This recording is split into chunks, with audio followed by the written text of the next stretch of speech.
ഞങ്ങൾ ആർമിക്കാർക്ക് അങ്ങ് അവിടെ ഡ്യൂട്ടിയും പഞ്ച്വാലിറ്റിയൊക്കെ കറക്റ്റ് ആണെങ്കിലും ഇവിടെ നാട്ടിൽ ലീവിന് വന്നു കഴിഞ്ഞാൽ പഞ്ച്വാലിറ്റി എന്ന് പറയുന്ന സാധനം എൻ്റെ ഡിക്ഷണറിയിൽ പോലും കാണാറില്ല. അതുകൊണ്ടൊക്കെ തന്നെ ചിലപ്പോൾ വീട്ടിൽ വരുമ്പോൾ രാത്രി ഒരു സമയമായിട്ടുണ്ടാവും. ഇന്ന് നാടകം കണ്ടിട്ട് വരണ വഴിയാ. വീട്ടിൽ വന്നപ്പോൾ തന്നെ ഞാൻ ഒരു കാര്യം ശ്രദ്ധിച്ചോളൂ, അമ്മ ഉറങ്ങിയൊന്ന്. കാരണം പറയണ്ടല്ലോ, കേരളത്തിലെ ആൺപിള്ളേർക്ക് ശരിക്കും ആരെങ്കിലും പേടിയുണ്ടോ എന്ന് ചോദിച്ചാൽ അതിൻ്റെ ഒറ്റ ഉത്തരേ കാണത്തുള്ളൂ, അത് അമ്മയെന്ന് തന്നെ ആയിരിക്കും.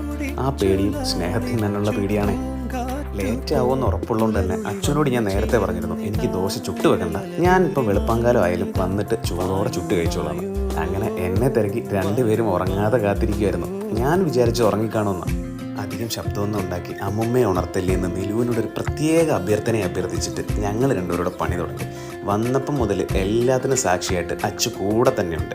ഫോണിലെ ക്യാമറ ഓണാക്കി വെച്ചിട്ടുണ്ട്. എന്തിനാണെന്നല്ലേ, നാളെ രാവിലെ അമ്മ എണീക്കുമ്പോൾ വന്ന ടൈമും വന്നിട്ട് എന്തൊക്കെ ഇവിടെ കാട്ടിയെന്നും തെളിവ് സഹിതം കാണിക്കാൻ വേണ്ടി. പിന്നെ കൂട്ടിന് നിലു ഉള്ളതുകൊണ്ട് എനിക്ക് പേടിയൊന്നുമില്ല കേട്ടോ.